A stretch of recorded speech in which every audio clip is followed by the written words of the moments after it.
And as you've been seeing on GB News throughout the afternoon, the Chancellor of the Exchequer has warned MPs that there will be decisions of eye-watering difficulty coming up in the next few weeks, as he today detailed how he dropped the majority of pledges made by Kwasi Kwarteng in the mini-budget.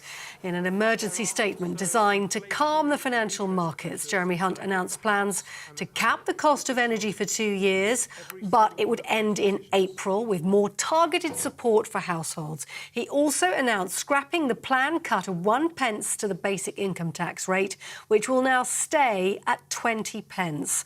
Well, the pound and the financial markets have since rallied following those announcements, but the Chancellor warned there are more difficult decisions to come. This government will take the difficult decisions necessary to ensure there is trust and confidence in our national finances. That means decisions of eye-watering difficulty. But I give the House and the public this assurance: every single one of those decisions, whether reductions in spending or increases in tax, will be shaped through core, compassionate, conservative values that will prioritise the needs of the most vulnerable. However, the Shadow Chancellor, Rachel Reeves, accused the government of losing credibility following the dramatic change in plans. On Friday, the unedifying spectacle of the Chancellor being dragged back from the IMF before he could do any more damage to our economy. So she has turned to a new Chancellor, who finished 8th out of 8 in the Tory leadership contest, winning just 18 votes from MPs. The Tories have run out of credibility, and now they are running out of chancellors. Well, shortly before the Chancellor's statement, Labour held an urgent question on the country's economic situation, with the Leader of the House of Commons, Penny Mordaunt, standing in for Prime Minister. Well, she started by giving apologies on behalf of Liz Truss, as she was reportedly busy with urgent business. But the Labour leader mocked the Prime Minister for failing to come to the chamber and accused the government of inflicting long-term damage that can't be undone. Now it's time for leaders to lead. But where is the Prime Minister? Hiding away, dodging questions, scared of her own shadow. The lady's not for turning up.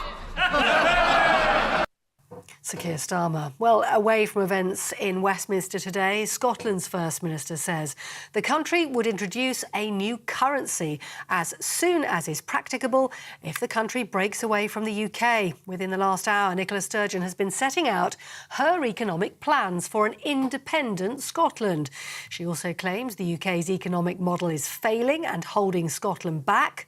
Ms Sturgeon added the current UK economic turmoil was not a passing storm and instead pointed to a fundamentally flawed system.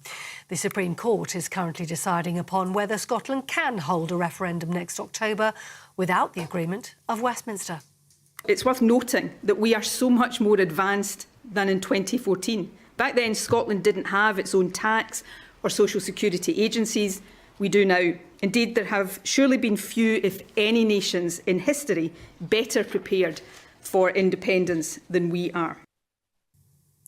The Metropolitan Police Commissioner, Sir Mark Rowley, says hundreds of police officers should be sacked following a new report commissioned after the death of Sarah Everard.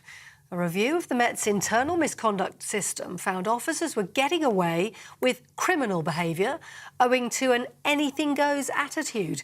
The report described some police procedures as racist and misogynistic. Sir Mark Rowley said he was appalled by the findings and apologised to officers and members of the public who had been let down. Essex Police have now safely brought down environmental campaigners who climbed high up onto the QE2 bridge today. Just Stop oil demonstrators blocked traffic for several hours this morning on a major road in London. It's all part of a number of climate demonstrations taking place around the country over the next few weeks. And a Manchester United footballer was denied bail today and will spend over a month in custody. Mason Greenwood is charged with attempted rape, controlling and coercive behaviour and assault.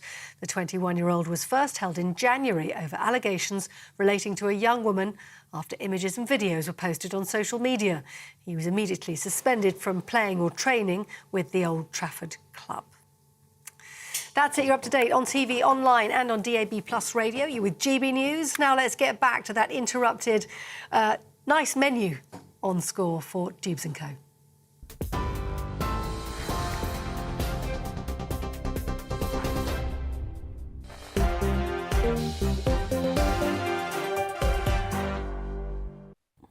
Thanks for that, Polly. Yeah, I was getting into it there and I was just telling you all what was coming up, and I probably felt a little bit like what Liz Truss does. I was just switched off, ignored, moved on to the next thing.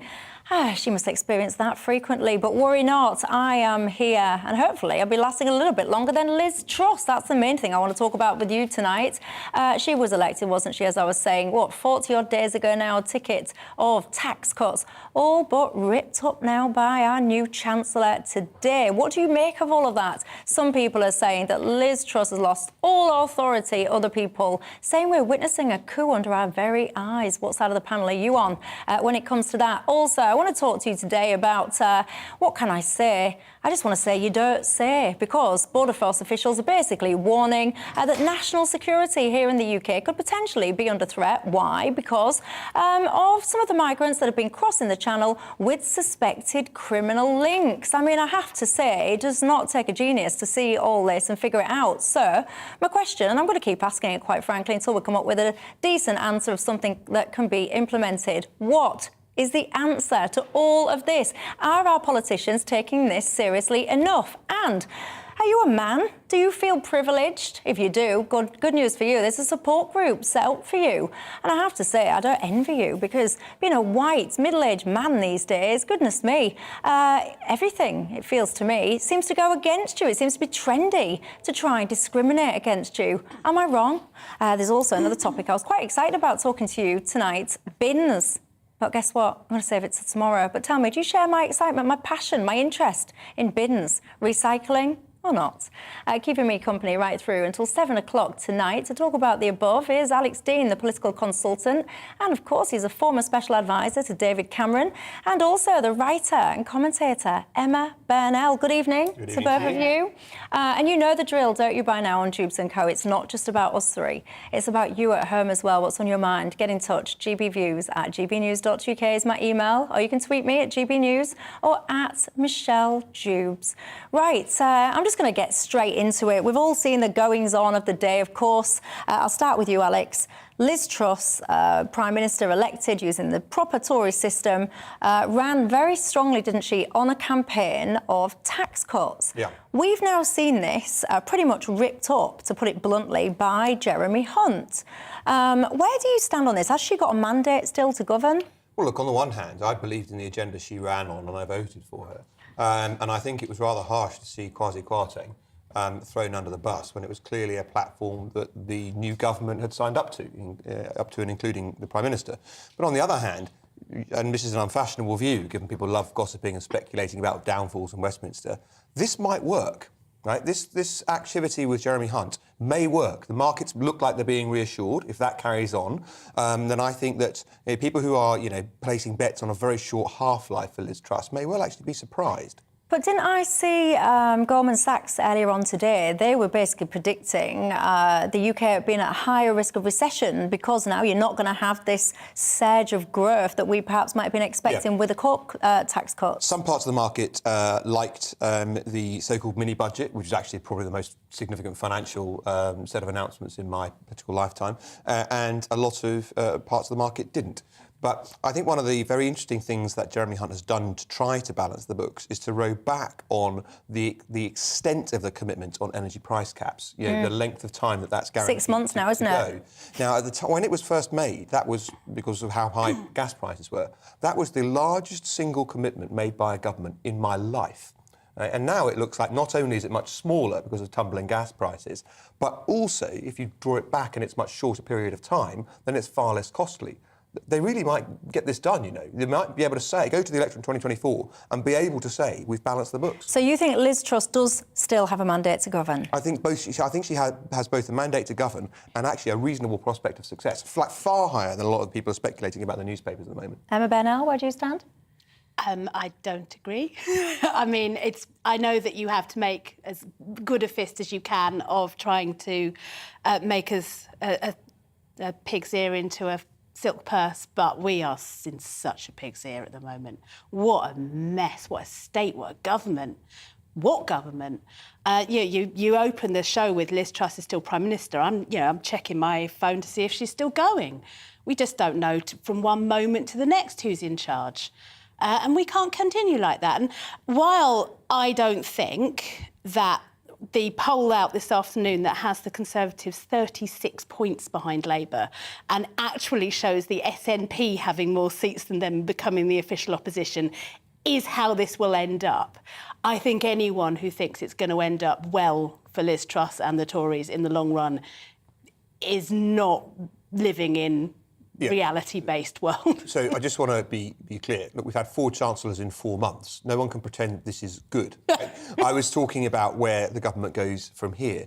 And I thought, watching today, look, I didn't vote for him when he ran for the leadership and it went to the membership, and I wouldn't have voted for him if I had a vote in this competition. Jeremy Hunt looked really good today.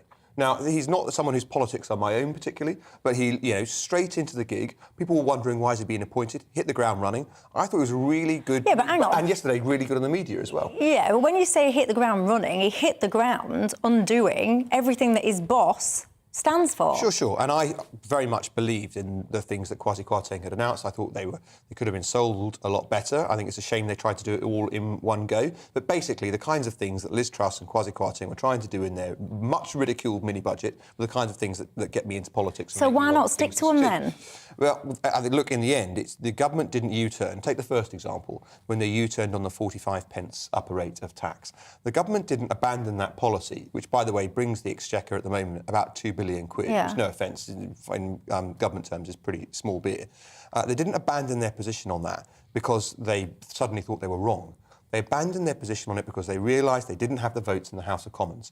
The discipline in our parliamentary party is shot to hell. And if you cannot rely anymore on your own backbenchers and your own party to deliver, then you have to change course. My point being that discipline in the Tory party used to be its best quality. Now its absence is its worst quality. Who can blame a Prime Minister for U-turning on a policy when her own MPs won't support her? Well, yeah, you see, one of the things is many people, I've been looking at the commentary today, many people are saying this is a coup. These are people with their own agendas that are politicking out of the country's goodness, the weakness, if you like. They're trying to get Liz Truss out because it suits them.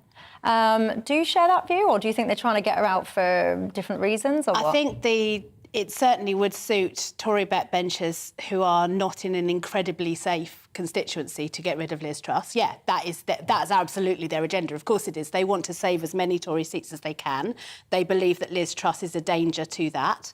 So they want to see somebody else running the Conservative Party.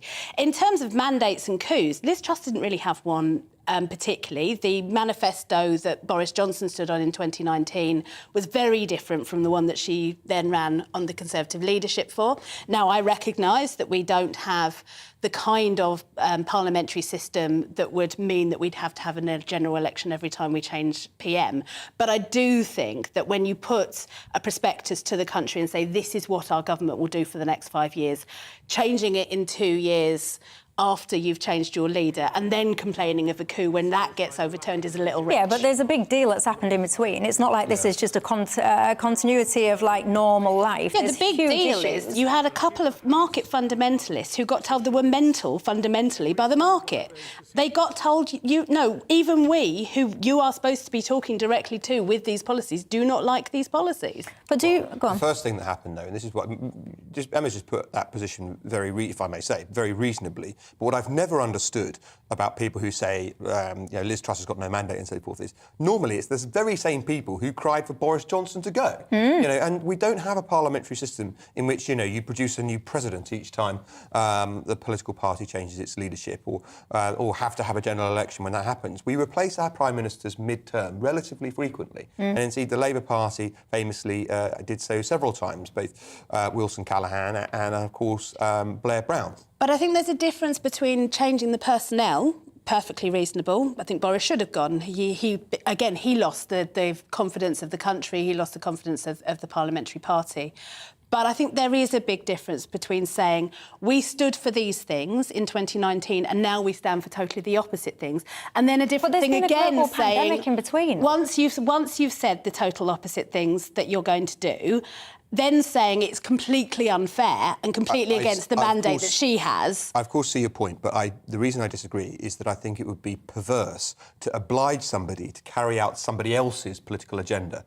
And I think, in the end, it may be imperfect, but it's the best system we've got to say, if you are going to replace a Prime Minister in mid-term, by the way, I didn't want Boris Johnson to go, but once you've slung out the Prime Minister who won you the majority, you have to have some kind of system to replace him, and once that system's produced its victor, that person should be able to try to implement their policies. And the answer to your question, Michelle, as to why those policies are not being implemented, why they didn't stick to them, is that she couldn't get it done. She tried, and she couldn't get it through the House. Let's talk Labour then, because presumably you're going to tell me that you think the best thing for the country is a Labour government now. Yeah, absolutely. 100%. So tell me on what basis then? Well, because I think they've got a sensible. It's the last thing it is radical for me as a proper lefty. I'm like it's not quite radical enough for me, but it's sensible. It's saying it's fairly centrist. It's costed by independent experts, programme for government. They've got ideas that don't scare the market. When you've got the chief exec of Tesco's saying that he thinks Labour's plan is more sensible than the Tories, then you've probably got a platform that the country can come behind. Right, well, just hold your thoughts. I want your response on that, Alex. But just for now, I'm going to cross live. I'm joined by James Sunderland, who is the Tory MP for Bracknell. Good evening to you, James. Some people are saying Liz Truss is basically Pina, Prime Minister in name only. Do you agree with that? Well, it's not been a good day for her, fully accept that, but she's new in post. She's been there 6 weeks. She was elected with the mandate. And I've no doubt at all that with the appointment today of Jeremy Hunt, she will go from strength to strength and rebuild confidence and lead our party and country. I like your commitment there, and I'm asking more MPs actually on your side of the fence to be more committed to your leader. But where was she today then? I have no idea where she was. I mean, ultimately, Penny Mordaunt took the UQ, the dispatch box, did very well. Then the Prime Minister came in towards the back of that, and she was sat alongside Jeremy Hunt, the new Chancellor, during a statement. So where she was, I've no idea, but clearly she's a very busy lady with loads going on. Yeah, and I get what you're saying, but these are very critical times for our country. There's a huge amount of people that are anxious, worried, uncertain. You've got the opposition circling around, obviously smelling, tasting blood. And the fact that the Prime Minister just doesn't turn up to answer some of these key questions, and you yourself say, oh, I just don't know where she was. Do you think that's OK? Well, I think ultimately there was a UQ tabled by Labour. Labour clearly expected her to be there, but she can't always just change her diary and be in the chamber at the beck and call of the opposition. She was clearly busy doing something else, and we have to trust her in the sense that that was clearly state business that precluded her attendance in the chamber at that point in time. You're happy with that. We've just been discussing on this panel here in terms of whether or not Liz Truss actually has a mandate any longer. The ticket that she was elected on has basically been ripped up, torn away, put in the bin. So has she still got a mandate to continue? Yeah, I think she has. I mean, she was clearly elected by the membership to become the Prime Minister. Who would want to go against the Conservative Party membership? So she has got a mandate. We've got a manifesto in place from 2019, which she's undertaken to deliver. And we've got up to 2 years for the next election. So we have to get behind Liz Truss. She is the Prime Minister. United parties do very well at the polls traditionally. And I think she'd be the first to admit that mistakes have been made in her first 6 weeks. But she's listened, she's taken advice, she's changed the Chancellor, and we need to get behind her. Yeah, and I agree that you do need to get behind it, but as a party, you can't deny that many people are not. And I think what's going on in your party at the moment, I think it's appalling. I'm Northern. I saw many people in the North vote Tory for the first time in their lives. It's a huge deal to them. Let's be honest, they did so because of Brexit and because of Boris Johnson. I think that what's gone on, people putting their personal opinions, their personal agendas over the best interest for this country, I think is appalling. I think you're letting those people down. And I think the egos have got the better of many Tory MPs by thinking that those people would vote again in the absence of Boris with some of the antics that's going on within your party at the moment. Many people are saying that there's things like coups happening at the minute. To me, I think that you're committing monumental acts of self-harm as a party. Well, Michelle, I couldn't agree more. As a military man and team player, I'm a firm believer in the power of the team. Politics is a team sport. It's not about self. It's about doing what you can for the greater good. And I agree that the actions of some of my colleagues are pretty unpalatable. We've got a new Prime Minister.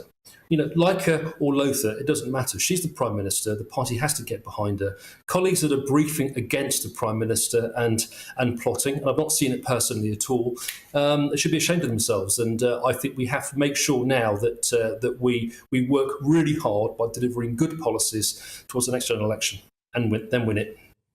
James Sunderland, I admire your optimism. Let's put it like that. Conservative MP for Bracknell there. Thank you for your time. Alex Dean. Yeah, so I thought that your exchange with James about where the Prime Minister was and the quite good line about the ladies not for turning up from Keir Starmer, slightly weirdly delivered, but it's a good line. I thought that exchange with you and him, where you thought it was telling, he said, I don't know where she was, is interesting. I would be really careful as an opposition that's doing well and is high on the polls of seeking to make hay over something like where the PM is, because actually there's all sorts of things to do with our national security and to do with our commitments abroad that may crop up that you don't get to explain right away. And you don't want to make too much of it because you don't know what's going to come back to bite you. You don't know what the answer to that question is going to be. There very well may be a very good answer that Labour doesn't want to hear about where the PM is. And I would counsel them just a bit of caution on that, especially because they're doing well. Yeah, but I'll tell you why I think it's interesting, why I asked that question, because I am interested in it, and I'm, No, I wasn't having a go at you. The Prime Minister, the leader of the opposition had done that. Yeah, most people are not daft. They know that the Prime Minister has a variety of things in the in-tray, lots of different things to do, rather than just be at Keir Starmer's beck and call. But nonetheless, there is a huge question mark over Liz Truss's ability at the moment, whether you like that or you don't. And one of the reasons for that, to me anyway, is her, what I would almost call it, her comms strategy, her kind of ability to reassure your average Joe member of the public. I'm a dyed-in-the-wool member of the Tory party. I don't think anyone could look at what we've just been through with the mini-budget and look back and say, don't worry, we sold that really well. So, you're pushing an open door on that. But I just there was one other point I wanted to make about the approach that's been taken by Labour. And Emma mentioned it. Again, no criticism, but I think that saying what Chief Executive X supports us is a quite high-risk strategy for an opposition to take, because you always run the risk of Chief Executive X changing his or her mind, and you also run if that's your position, what about Chief Executives Y, Z, A, B and C who disagree with you? And if you make yourself hostage to fortune on those people's positions, you've normally done your own political position a disservice. And if Emma thinks, and if people who vote Labour think they've got a great manifesto, then why would you make that manifesto that you believe in and want to go to the electorate and campaign for beholden to the whim or the wish of a chief executive of business, which in the end is a bit less likely to support you anyway?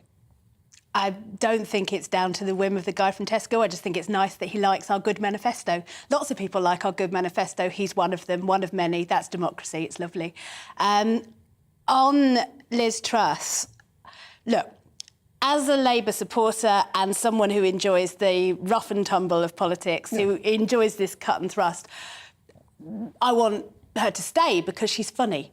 Laughing at Liz Truss is quite funny. As a British citizen with a mortgage, I'm freaking terrified, and I want them to sort it out as soon as possible, and I don't know that she's got the wherewithal to do it. But do you reckon then, because everyone who's got a mortgage that's coming to the end of the fixed-term products, or someone that's trying to get a new mortgage, will feel anxious right now about those rates? Are you telling me with a straight face that if there was an election tomorrow, Keir Starmer would be able to bring those interest rates down? I don't know what we can do tomorrow. We're not going to get an election tomorrow, sadly. What I want is to see a long-term plan to sort things out now. I'd like the government to have to instill a period of calm. I think when Labour comes in, they're going to have to clean up an awful lot of mess, and that's going to be really hard. But I do think that the only way to start turning it around is to go in a different direction. You know, and most people should surely be aware of this by now, that the interest rates that we have, the base rate that we currently have at least, that is going to continue to rise because predominantly of factors that are global. There are two factors. Some of them are global, but what happened in the mini budget had a major effect, and that's not just me saying that because I'm just, Emma Burnell with an English degree. I'm saying that is the considered opinion of a number of economists across the piece, not just people who are left-wing, not just people who are centrist, but economists across the world saying that what we've done has made it considerably worse. What we've done in terms of government borrowing and the £72 billion hole in government borrowing has made it much, much more expensive for the government to borrow money, which makes doing everything more expensive, which is having that knock-on effect on all of our services, on all of our bills and all of our mortgages. Yeah, sometimes I just want to knock people's head together because we're in the competition mode, aren't we now? People, your side of the fence, we want a general election to get you guys into power. I understand that, but I said what I want first is a period of calm and stability. As I say, as a political knockabout, absolutely, of course, there's that element to it, and I'm not going to be po-faced to pretend there isn't. But again, as someone with a mortgage, what I really want is a period of calm, and I don't see Liz Truss being able to really bring that about. Not in the long term. I think the ship has sailed. Well, there you go. That's the panel's thoughts. What are your thoughts? Get in touch with me. gbviews@gbnews.uk is my email. Many of you have been doing that already. Tim says, as a Conservative, Michelle, I feel I do not have a party now to vote for. Brenda says, why don't you just stop running Liz down and give her a chance? What is wrong with you all? She says, everyone just seems to be pushing her demise. Peter says, bring back Boris. I have to say, quite a few of you actually are saying bring back Boris. I suspect that's not going to happen in a million years. Susan is saying, so what do we do then? Just call for a general election right now? Some people would say yes to that. I would certainly say absolutely no. Walter says, couldn't agree more, Michelle, with what you've been saying about the red wall. You basically saying as well, you would never vote for the Tories again, but you say the alternative is far worse. Alan says, Michelle, only a fool would believe that the cost of the pandemic would not have to be repaid. So why is this massive debt not being treated as a long-term war debt? That is a good question, actually, and it's something I've pondered. Do you know the answer to that? Yeah, it's because we didn't take the money out on war-term loans. So what you think about when Britain was at war, we've repaid some of those loans into the 2000s. That is from 1945. But the government didn't go into debt on agreements of anything like the same sort of... But surely we can repackage debt. You could try to refinance it, but the trouble is that the market has proven in recent times to be less willing to lend money to the United Kingdom rather than more. So you'd probably be cautious about seeking to say you want to refinance our debt book currently. We do need to get our national debt down, and I thought one of the good exchanges today that you were showing with Jeremy Hunt in the Chamber was his commitment to seek to ensure that happens. That said, if that's going to be one of the fighting grounds between the Conservative Party and the Labour Party, my party is going to struggle in a way that it didn't before to go to the polls saying it's a low-tax party, because tax is now, and government spending is now at the highest level it's been in peacetime. So that makes it rather difficult, doesn't it? It does indeed. Vicky, I'm going to end this segment with your sentiment. You say, Michelle, could everyone please remember that Liz Truss is a human being? There you go, I'll leave you to ponder that. What did you just say? I said I wish Liz Truss would act a bit more like a human. Oh, harsh, right. Well, there you go, going to have a quick break. I'll be back in 2 minutes, and when I want to talk to you about a warning from the Border Force officials, basically saying that there is significant risk to national security as more migrants with potential links to criminality cross the English Channel. You don't say. What's the answer then? Tell me, and I'll see you in 2.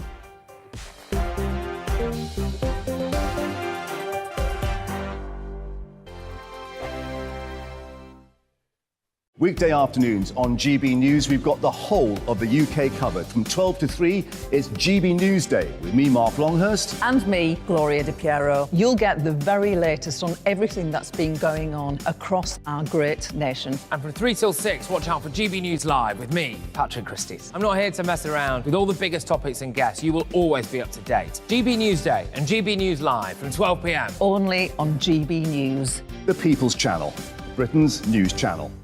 Hello there, it's Eamon Holmes here from Breakfast on GB News. We're not just on your television and your screens, you know. We're on DAB plus digital radio, so you can listen to your favourite shows on the move. If you've not yet listened to GB News Radio, it's very simple. We're on your radio player and TuneIn apps, on your smart speaker, phone or tablet, or online at gbnews.uk. Take us with you wherever you go. GB News Radio. You never have to miss a moment of the People's Channel.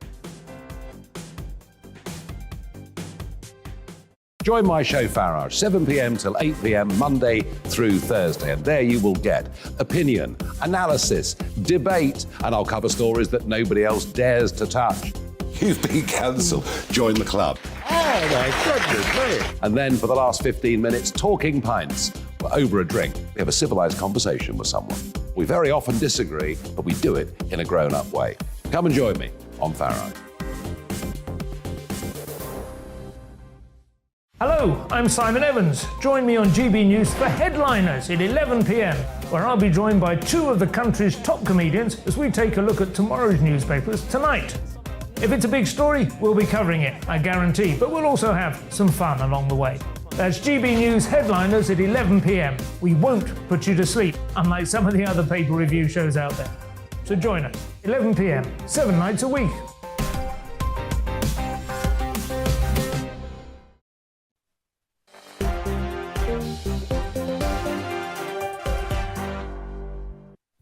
Hello there, welcome back to Dewbs & Co with me, Michelle Dewberry, keeping you company right through until 7 o'clock tonight and keeping me company in the studio here tonight.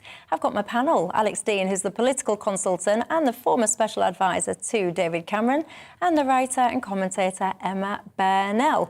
Lots of you guys have been in touch, and one of the things that I'm interested in hearing from you tonight, by the way, on that first topic of politics, are you in the red wall, so-called red wall? Did you vote Tory for the first time in your life? I'm really fascinated by your insights. How do you feel these couple of years on? Do you feel that you were right to do what you did, or do you regret it? I'm interested. GB Views at gbnews.uk is how you can reach me. Tell me your thoughts on that tonight. Right, let's move on, shall we? If there was an award that I could present that said, I told you so, or you don't say, or talk about stating the bleeding obvious, I'd present it on this next section because I think what I'm about to say is pretty obvious. Border Force officials have warned the Home Secretary that there is a risk of, I quote, serious disorder as more migrants start crossing the English Channel. The Immigration Service Union says the increasing number of young, fit males are making the journey, with some having suspected links to organised crime. Just to recap, in case you've lost track by now, as of the start of this month, more than 33,000 migrants have made that crossing, a new record. Oh, gosh. Surely you cannot be unconcerned about this. Anyone? I've never been unconcerned about it. I don't like migrant boats crossing. It's not safe for anybody. It's not a good way of managing people coming in and out of the country. There are far better ways of doing that. Yes, of course, it's going to cause enormous... That you and I disagree over the general sort of thrust of migration and whether we should be taking in more refugees and that sort of thing.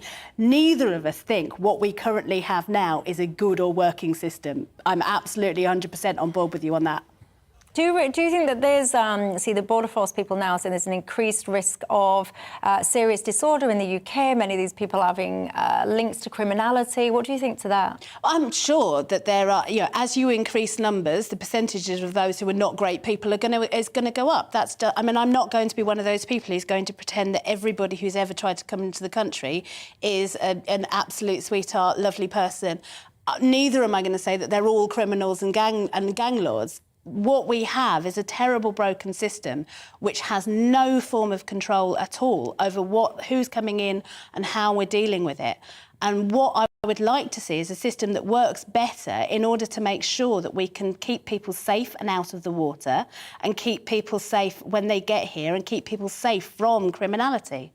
Well, I refuse to pick holes in what Emma has said because it's the most reasonable perspective on this issue from someone on the left I've ever heard. So I'm going to say that there is one more position from the broad left that we might think about, which is the people complaining about this issue, which includes, by the way, an apparent surge in Albanian criminals coming who run a lot of drug dealing networks, it seems to be, in Europe and around the world. The people complaining about this is not Border Force itself. It's, as you mentioned in your introduction, their unions, the ISU. And their union is saying our members are facing increased numbers of assaults from people who are coming off of these boats. So whilst on the one hand I agree with you that it's the Ministry of the Bleeding Obvious to say, you know, if people who were willing to pay a people smuggler, you know, enhanced criminality to come to this country are more likely to be involved in committing crimes, I would say that's unsurprising. On the other hand, there is a real serious issue here, which is that the UK soft touch position that people have perceived leads to, on the front line, these members of this union, which you would expect the left to support, members of the union makes up the workforce of Border Force, facing significant personal threats from people, they say, with makeshift weapons and assaults from people trying to get off the boats. Because, you know, very often the person very trying to help the person, getting them onto the beach or wherever, saying, you must come this way now, and they don't want to go that way. They want to be able to disappear into the black economy and not be held accountable or not talk to the state ever again, which is not, obviously, not claiming asylum or not claiming refugee status, seeking to just come into our country. Yes. And it seems they are willing to commit, my point is, they are willing to commit assaults on the members of this union in order to do it. And good on this union for highlighting it. One of the things that concerns me, by the way, I've got some clips to show you if you are watching as opposed to listening, is, have you seen it? It pops up on places like TikTok. So I'm showing you these now. To me, it's like some kind of glorified travel brochure. And this is how many of these traffickers are advertising to get customers. I mean, I know that these people are human beings, and you probably think I'm being a bit harsh with some of my language, but, you know, these are customers now of these traffickers. This is a huge business model. They're using tools like TikTok to advertise this, which I don't understand, by the way, because you try and say anything, for example, about the COVID vaccine on some of these websites should be closed down in a nanosecond. So how people can use some of these websites as glorified travel agents to smuggle and traffic people is beyond me. But what's the answer to all of this then, Emma? Well, I think the answer is to go very, very hard against the traffickers, not the trafficked. We've got to break up the trafficking gangs. Those are the criminals. Those are the real hardened criminals. That's the link we need to break. Then? I don't know, because the government aren't doing enough about it. The government are not focused on breaking up those links. They need to do much more internationally. There needs to be much more international cooperation. There needs to be much more work put in at that level, at that trafficking level, with all the different ways in that they can find. Maybe it is through TikTok. Maybe it's through Interpol. Maybe it's through better cooperation with the European Union. However it is, what they're doing now isn't working, so they need to revise the whole strategy. I agree with half of what Emma says. I certainly agree about being harsher on people smugglers. The part I disagree about is continuing to be a soft touch for people who come from France, which is a safe country. Anyone who comes to this country claiming asylum or refugee status from a safe country should be told you can't have it. But they're all coming from France. Well, these people are, but the people can come in different manners of ways. But my point is, if you come from a safe place, you shouldn't be able to access our asylum system or a refugee status. Yeah. We should take more people through the legitimate UN systems and others, but as a counter to that. But the point is, people will always say, as if it's a complete and full answer, well, international law says that people can come and don't have to stop in their first safe nation. To which my point is we should withdraw from any agreement that commits us to that. Because in the end, it's making a farce of the migration system to be able to come to the UK, having come from across the whole of Europe quite often, and then claim asylum or refugee status. Ridiculous and for the birds. And the ability to say international law says so is just not good enough. And you'll agree with that as well, where it's sensible. I think we should stick to international law. I think international law is changeable and manageable. I think we could certainly manage our relationship with international laws better than we do. I think there are definitely ways. But again, what we're focusing on is the end, the customers, as you call them. We should be focusing on the people selling, the people trafficking people. And that's where we need to be talking about international law. Those are the people we should be working with international law to crack down on. But it baffles me as to why they are not. Do you know, I flirted this little question to someone on my show the other day. I can't remember who it was, someone down the line.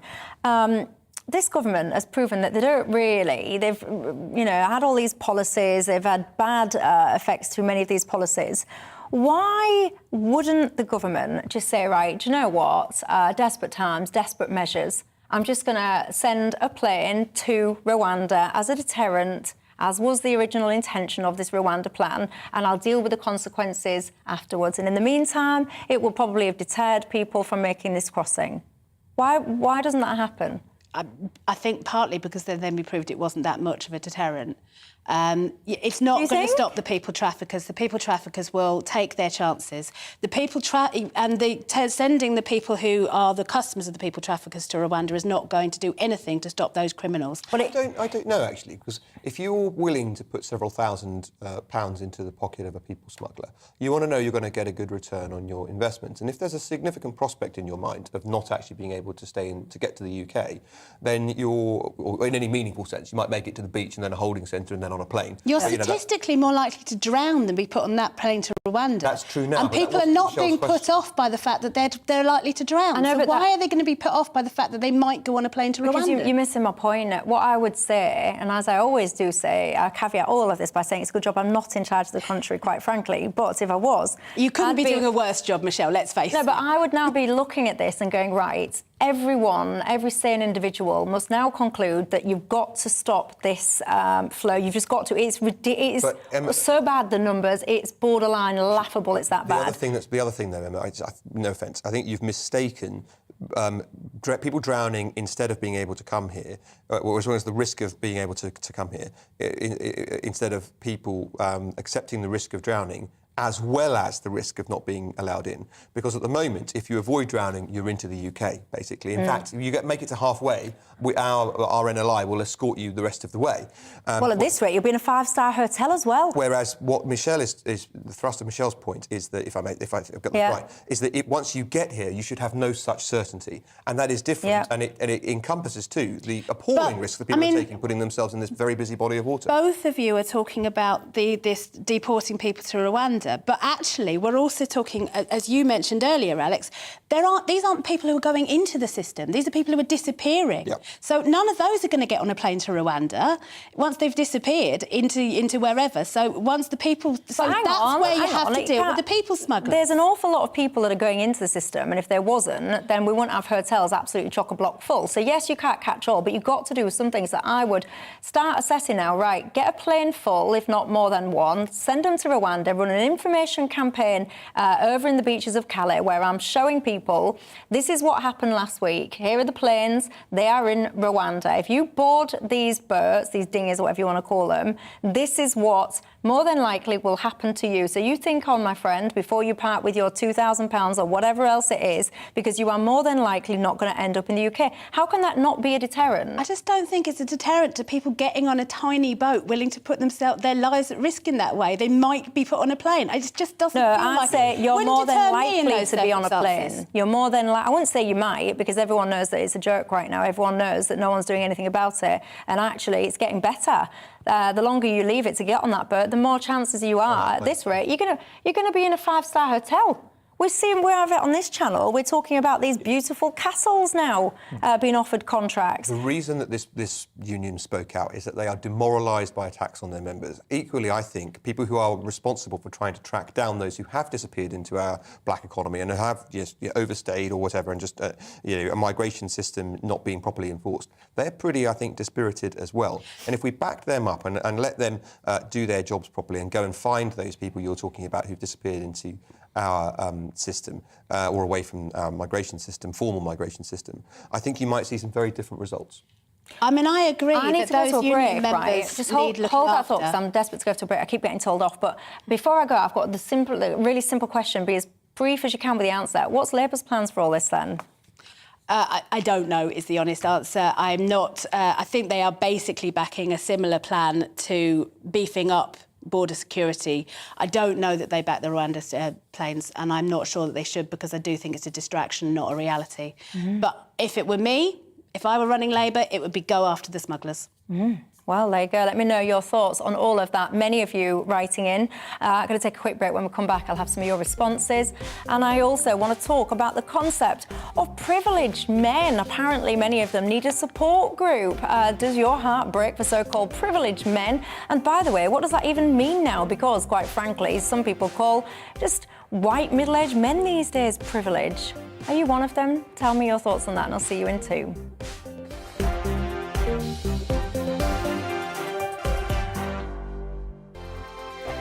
Weekday afternoons on GB News, we've got the whole of the UK covered. From 12 to 3, it's GB News Day with me, Mark Longhurst. And me, Gloria Di Piero. You'll get the very latest on everything that's been going on across our great nation. And from 3 till 6, watch out for GB News Live with me, Patrick Christys. I'm not here to mess around. With all the biggest topics and guests, you will always be up to date. GB News Day and GB News Live from 12 p.m. Only on GB News. The People's Channel, Britain's news channel.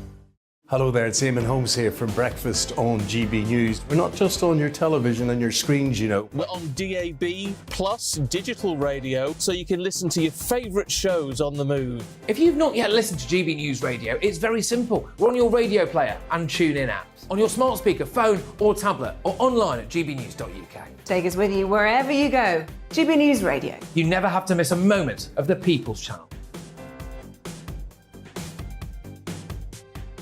Join my show Farage, 7 p.m. till 8 p.m. Monday through Thursday, and there you will get opinion, analysis, debate, and I'll cover stories that nobody else dares to touch. You've been cancelled. Join the club.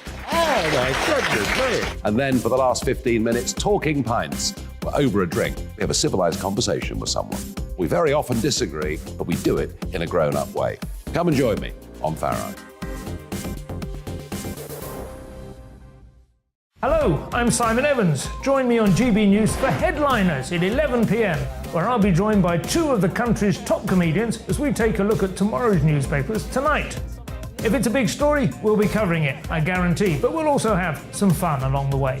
That's GB News Headliners at 11 p.m. We won't put you to sleep, unlike some of the other paper review shows out there. So join us, 11 p.m, 7 nights a week.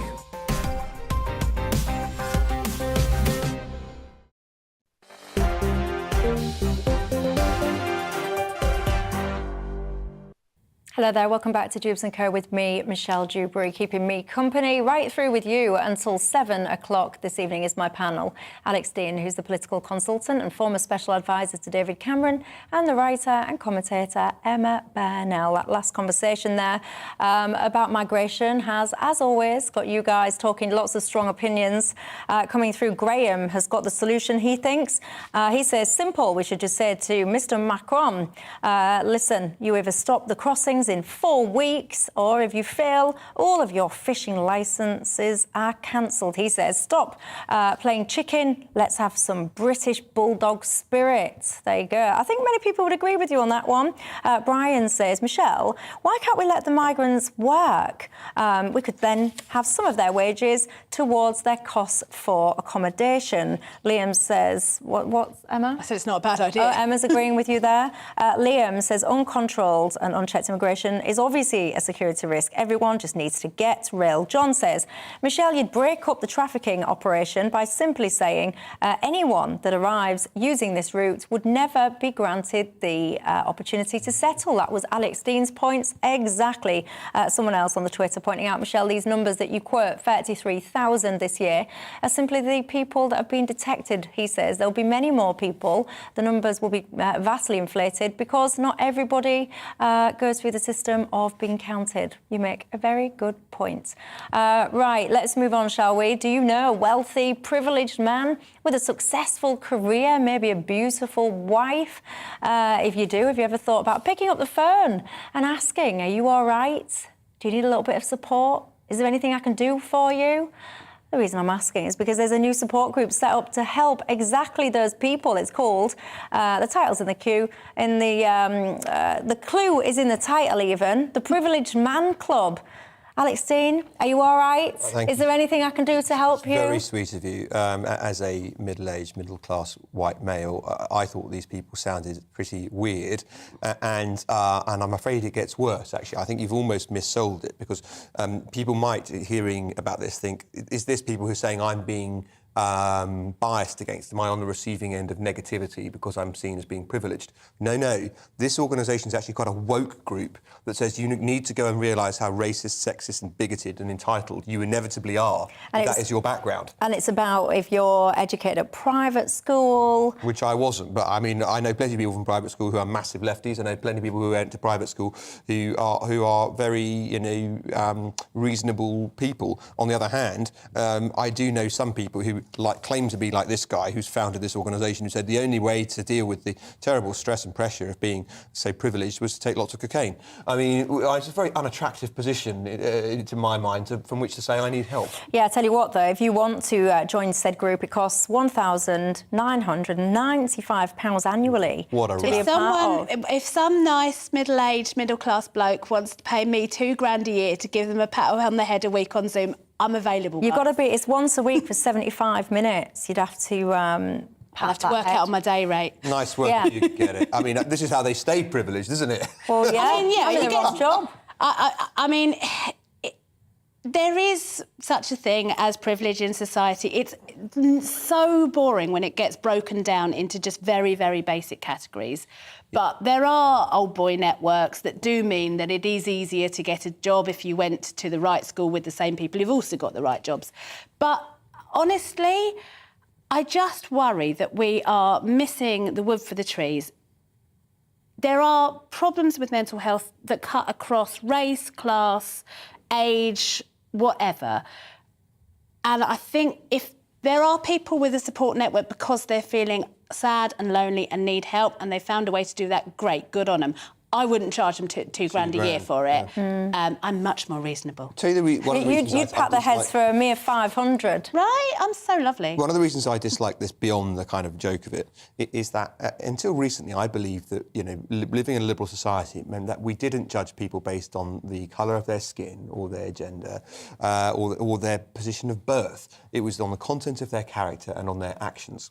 And things like this, for the first time, our generation, for the first time, is trying to reverse that and saying, no, you in fact cannot escape your gender, your colour, the background of your birth. Those are the things we're going to judge you by. And furthermore, we're going to identify you by those things throughout your life. You must realise your unconscious bias by dint of these things that you never chose and be judged across those things for the rest of your lives. And for me, it's the most reductive thing you can do in society. And this kind of thing, I mean, making £2,000 from it maybe makes it worth their while, but it plays right into the hands of all that guff. See, I've got to say, if I bring this to the man thing, I do feel sorry for men, actually, in today's society, because it must be quite challenging. I don't want to speak on your behalf, but I think to be... You've assumed my gender, Michelle. I could on actually... what basis you're entitled to do that? Well, I could decide I'm a man called Frank and I could talk from a position of great authority. If you did, you get paid 25% more, so why not do it? You see, this is a whole different debate. I don't buy into this whole gender pay gap that's thing. just statistics. It No, just I is don't. statistics. No, but that I mean, is- yeah, the hang thing on, is, because I I'm going off on a get that I tangent. feel sorry for men thing. I mean, some of them have to go up with me. I feel really sorry for them.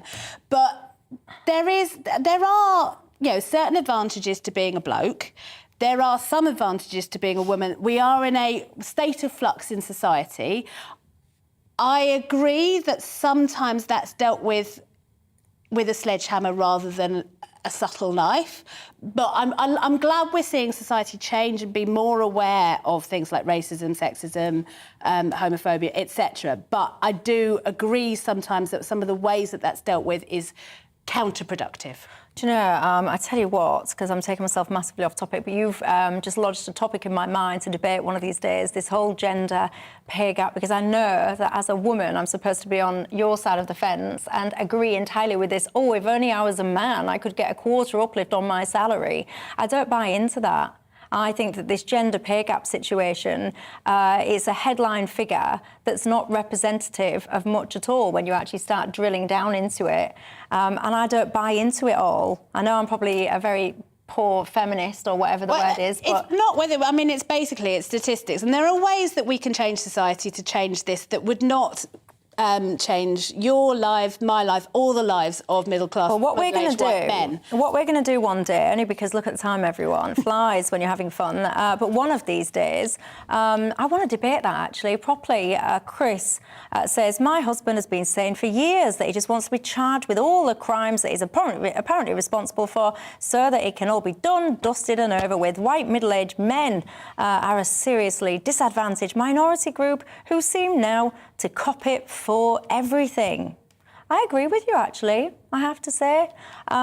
Who's this? Paul says, maybe I'm considered white and privileged, but I've worked all my life, paid all my taxes, and now I cannot afford my bills. I'm still working and still paying, and I am 60. Amber says, Michelle, serious point here.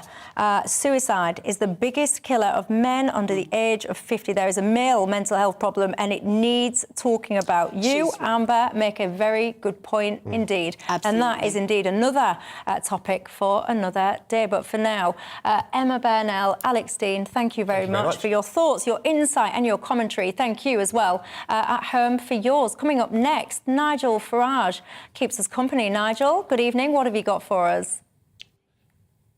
Michelle, good evening. Well, Joe Biden's very pleased, the IMF are pleased, the Bank of England's pleased, the Treasury are absolutely thrilled, the German Chancellor likes it too. It looks like something of a globalist coup as Hunt introduces financial measures worthy of a Labour Party. I ask and debate tonight, is there any point in the Conservative Party now? But before all of that, let's get the weather. Good evening, Alex Deacon here with your latest weather updates. Turning a bit misty overnight, so a few fog patches likely, which could be fairly slow to clear tomorrow morning. But for most, tomorrow's going to be a dry and a bright day with some spells of sunshine. There are low pressure systems dominating, but one is moving away, and this one's only making slow progress in. So actually in between, most places becoming dry and clear overnight. Still a few showers this evening over northern parts of Scotland. We'll keep a few going over the Northern Isles, Caithness, Sutherland and Aberdeenshire, but otherwise it's going to be dry for most through the night. And the winds will ease off as well after a fairly blustery day across the north. Light winds.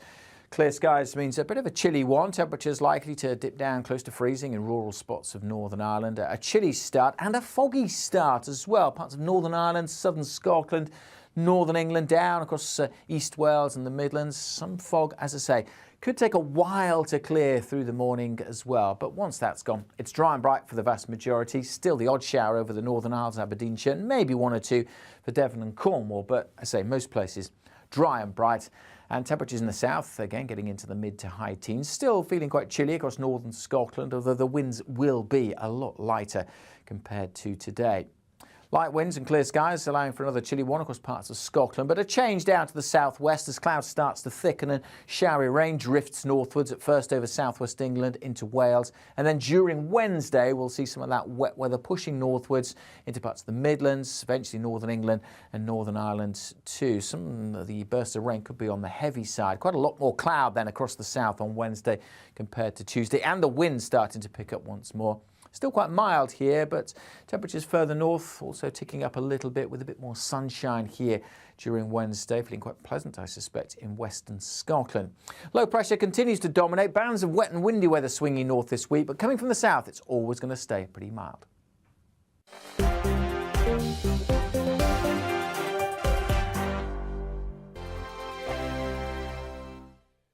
Weekday afternoons on GB News, we've got the whole of the UK covered. From 12 to 3, it's GB News Day with me, Mark Longhurst. And me, Gloria Di Piero. You'll get the very latest on everything that's been going on across our great nation. And from 3 till 6, watch out for GB News Live with me, Patrick Christys. I'm not here to mess around with all the biggest topics and guests. You will always be up to date. GB News Day and GB News Live from 12 p.m. Only on GB News. The People's Channel, Britain's news channel. Hello there, it's Eamon Holmes here from Breakfast on GB News. We're not just on your television and your screens, you know. We're on DAB plus digital radio, so you can listen to your favourite shows on the move. If you've not yet listened to GB News Radio, it's very simple. We're on your radio player and TuneIn apps, on your smart speaker, phone or tablet, or online at gbnews.uk. Take us with you wherever you go. GB News Radio. You never have to miss a moment of the People's Channel. Join my show, Farage, 7 p.m.